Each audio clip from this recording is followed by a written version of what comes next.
दोस्तों नमस्कार, मैं जगन्नाथ गौतम सियासत हिंदुस्तान यूट्यूब चैनल पर आपका स्वागत है। दोस्तों आज जो हम चर्चा करने वाले हैं वो अपने पड़ोसी देश पाकिस्तान के बारे में है। जैसे कि वहाँ पर हालात हर तरीके से बहुत गंभीर हैं और वो फिलहाल हर तरीके से बहुत बुरे हालात से गुजर रहा है। उन हालातों में क्या जैसी भविष्यवाणी की जाती रही हैं कि पाकिस्तान के टुकड़े होने वाले हैं।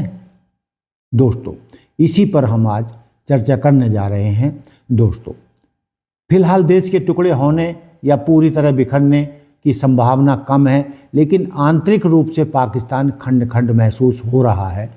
असंतोष की आग बलूचिस्तान और खैबर पख्तूनख्वा में अलगाववादी और चरमपंथी ताकतें जैसे टीटीपी बेहद सक्रिय है। हाल ही में फील्ड मार्शल मुनीर ने बलूचिस्तान के विद्रोह को दबाने के लिए कड़े तेवर दिखाए हैं। आर्थिक गुलामी पाकिस्तान इस वक्त पूरी तरह IMF और चीन के कर्ज पर टिका हुआ है और नाक तक कर्ज में डूबा हुआ है। यदि अर्थव्यवस्था पूरी तरह ध्वस्त होती है तो प्रांतों के बीच संसाधनों को लेकर छिड़ने वाली जंग देश की एकता के लिए असली खतरा बन सकती है। अगला पॉइंट है दोस्तों, क्या शरीफ सरकार 5 साल पूरे कर पाएगी। दोस्तों जैसा कि आप जानते हैं कि आज तक कोई भी सिविल सरकार, नागरिक सरकार पाकिस्तान में 1947 के बाद पूरे 5 साल पूरे नहीं टिक सकी है। तो दोस्तों इन हालात में यह सरकार सेना के समर्थन पर और कई दलों के गठबंधन पर टिकी है। इतिहास गवाह है कि पाकिस्तान में किसी भी प्रधानमंत्री ने आज तक अपना 5 साल का कार्यकाल पूरा नहीं किया है। अस्तित्व का संकट 2026 में आर्थिक मोर्चे पर बढ़ती महंगाई और कड़े सुधारों की वजह से जनता का गुस्सा चरम सीमा पर है। यदि जनता सड़कों पर उतरती है तो गठबंधन बिखरने में देर नहीं लगेगी। फील्ड मार्शल मुनीर और सत्ता की बागडोर। जनरल आसिम मुनीर अब फील्ड मार्शल के पद तक पहुंच चुके हैं और उन्होंने संविधान में 27वें संशोधन के जरिए अपनी शक्तियों को काफ़ी बढ़ा लिया है।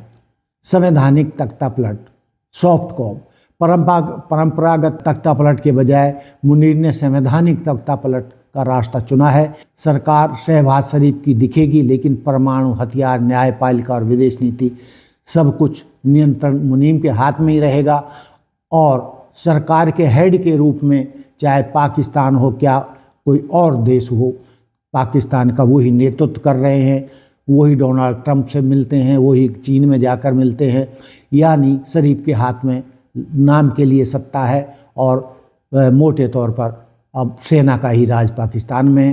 पर्दे के पीछे असली शासक वर्तमान में मुनीर के पास वह शक्तियाँ हैं जो शायद जियाउल हक या मुशर्रफ के पास भी नहीं थी। उन्हें सीधे सीधे हत्याने की जरूरत नहीं पड़ी है, क्योंकि वे पहले से ही डी फैक्टो अघोषित शासक हैं।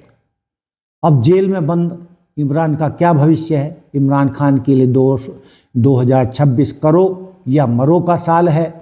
लोकप्रियता का दबाव। खान की लोकप्रियता सेना के लिए सबसे बड़ी चुनौती है।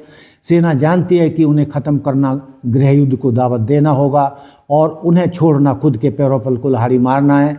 लंबी कानूनी लड़ाई। फिलहाल उन्हें सैन्य अदालतों के जरिए और भी उलझाने की तैयारी है ताकि वे चुनाव की रेस से बाहर रहें। उनके जल्दी रिहा होने का आसार कम है जब तक कि सेना के साथ कोई गुप्त समझौता न हो जाए। वैसे भी धीरे धीरे वो उम्र दराज होते जा रहे हैं, ये भी उनके लिए माइनस पॉइंट है। दोस्तों लब्बो लुबाव यह है कि अघोषित सैन्य शासन के दौर में है। शरीफ सरकार केवल एक चेहरा है, जबकि असली सत्ता फील्ड मार्शल मुनीर के पास है। पाकिस्तान टूटेगा या नहीं यह इस बात पर निर्भर करेगा कि बलूचिस्तान के विद्रोह और अपनी ढहती अर्थव्यवस्था को कैसे संभालते हैं। दोस्तों इससे आगे जो मैं कहना चाहता हूँ वो ये है कि आज हम पाकिस्तान के सबसे बड़े प्रांत बलूचिस्तान का भी संक्षिप्त में बातचीत करेंगे। ये एक ऐसा क्षेत्र जो दशकों से विद्रोह, गरीबी और संघर्ष की कहानियाँ कह रहा है। क्या बलूचिस्तान कभी पाकिस्तान से अलग हो पाएगा या यह संघर्ष ऐसे ही चलता रहेगा, आइए जानते हैं। दोस्तों बलूचिस्तान भौगोलिक रूप से पाकिस्तान का 44% हिस्सा है, लेकिन आबादी केवल 5% है। ये खनिज संपदा, गैस और सोने का भंडार भरा पड़ा है, लेकिन संपन्नता के बावजूद यहाँ के लोग दशकों से एक कड़वी हकीकत जी रहे हैं, गरीबी, अशिक्षा और स्वास्थ्य सुविधाओं की कमी। आज़ादी के समय से ही बलूचों का एक वर्ग पाकिस्तान से अलग होने की मांग कर रहा है। उनका तर्क है कि उन्हें पाकिस्तान में जबरन मिलाया गया था। अलगाववादी आंदोलन। बलूचिस्तान में कई अलगाववादी संगठन सक्रिय हैं, जैसे Balochistan liberation army BLA, Balochistan Republican army BRA। ये संगठन पाकिस्तानी सेना और चीन हितों को निशाना बनाते रहे हैं। ये बलूचों के संसाधनों पर नियंत्रण और उनकी पहचान की रक्षा करते हैं। पाकिस्तान सेना ने इस विद्रोह को कुचलने के लगातार सैन्य अभियान चलाए हैं, जिसमें मानव अधिकार उल्लंघन के आरोप भी लगते रहे हैं। हजारों लोग लापता हुए हैं और स्थिति बेहद तनावपूर्ण बनी हुई है। पाकिस्तान का दृष्टिकोण और चीन का निवेश। ग्वादर की पोर्ट फुटेज। पाकिस्तान के लिए बलूचिस्तान सामरिक और आर्थिक रूप से बहुत महत्वपूर्ण है। ईरान और अफगानिस्तान से सटा होने के कारण इसकी सीमाएं बेहद संवेदनशील हैं। और आर्थिक महत्व की बात करें तो ग्वादर बंदरगाह और चीन पाकिस्तान गलियारा CPEC का दिल है, यहीं स्थित है। चीन ने इसमें अरबों डॉलर का निवेश किया है और वह अपनी सुरक्षा को लेकर बेहद गंभीर है। CPEC बलूचिस्तान के विकास के लिए एक बड़ी उम्मीद है, लेकिन स्थानीय लोग इसे अपने बलूचिस्तान के लिए शोषण का एक और बड़ा जरिया समझते हैं। दोस्तों, संसाधनों का शोषण। उनका मानना है कि पाकिस्तान उनके प्राकृतिक संसाधनों गैस, सोना, तांबा का फ़ायदा उठा रहा है, जबकि बलूच लोग गरीब बने हुए हैं। वे अपनी विशिष्ट बलूच पर संस्कृति और पाकि भाषा को पाकिस्तानी पहचान में दबते हुए देखते हैं। मानवाधिकार उल्लंघन। पाकिस्तानी सेना द्वारा किए गए कथित अत्याचार, लापता व्यक्तियों की बढ़ती संख्या ने अलगाव की आग को और भड़काया है। ऐतिहासिक अन्याय। वे 1948 में जबरन विलय को एक ऐतिहासिक अन्याय मानते हैं। दोस्तों, लेकिन बलूचिस्तान का पाकिस्तान से अलग होना इतना आसान नहीं है। इसमें कई बड़ी चुनौतियां हैं। पाकिस्तानी सेना की ताकत पाकिस्तान सेना की अखंडता के लिए किसी भी कीमत और बलूचिस्तान को अलग नहीं छोड़ेगी। यह उनके लिए रेड लाइन है। चीन का हित। चीन ने CPEC में भारी निवेश किया है। वह कभी नहीं चाहेगा बलूचिस्तान अस्थिर हो या अलग हो जाए, क्योंकि उससे उनके आर्थिक हित खतरे में पड़ जाएंगे। आंतरिक विभाजन। बलूच अलगाववादी आंदोलन खुद भी कई गुटों में बटा हुआ है, जिससे उसकी एकजुटता कमज़ोर होती है। अंतर्राष्ट्रीय समर्थन का अभाव। फिलहाल बलूच आंदोलन को किसी बड़े देश से खुलकर समर्थन नहीं मिल रहा है।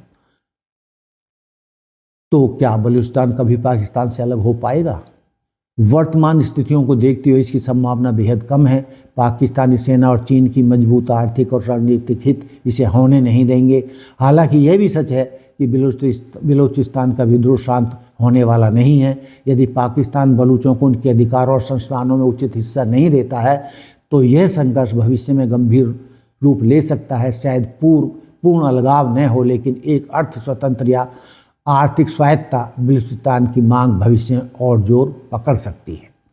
बलूचिस्तान की कहानी सिर्फ एक प्रांत के संघर्ष की नहीं, बल्कि न्याय, पहचान और संसाधनों के नियंत्रण की कहानी है। इसका भविष्य इस बात पर निर्भर करेगा कि पाकिस्तान अपने सबसे बड़े प्रांत के साथ कैसा व्यवहार करता है। आपकी इस विषय पर क्या राय है? हमारे दर्शक क्या सोचते हैं? क्या बलूचिस्तान कभी अलग हो पाएगा? हमें कमेंट्स करके बताएं, और होगा तो क्यों। वीडियो को लाइक करें, शेयर करें और हमारे चैनल को सब्सक्राइब करना न भूलें। तो दोस्तों, फिर कल बात करते हैं नए किसी मुद्दे पर। देखते रहिए सियासत हिंदुस्तान। जय हिंद, जय भारत, जय संविधान। धन्यवाद।